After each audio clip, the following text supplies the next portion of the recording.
लेकिन जब कांग्रेस की हाईकमान की ओर से आदेश आया कि मंत्री को हटा दो, तो मंत्री की टांगे काम गई, वो उसके बाद वो बचाव में लग गए।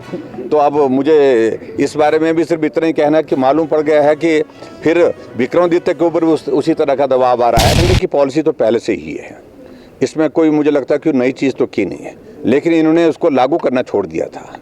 और अब जब ये हालात बने, ये परिस्थितियाँ बनी, अब लागू करने की बातें कही जा रही है। मैं कल देख रहा था विक्रमादित्य जी का स्टेटमेंट आया है, लेकिन स्टेटमेंट के बाद वो कायम रहे इस बात को लेकर के मैं उम्मीद रखता हूँ।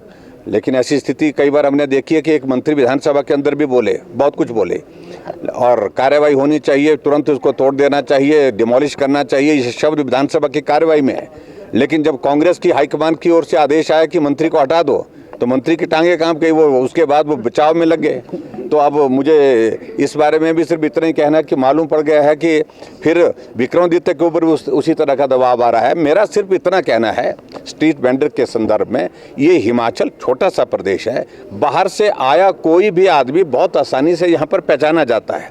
ऐसे बहुत सारे लोग हैं जिनको हम नहीं पहचान पा रहे हैं, इसलिए उनकी शिनाख्त होना, उनकी जानकारी होना, वो किस पृष्ठभूमि के हैं, उनकी वेरिफिकेशन करना, उनकी रजिस्ट्रेशन करना, ये आवश्यक है।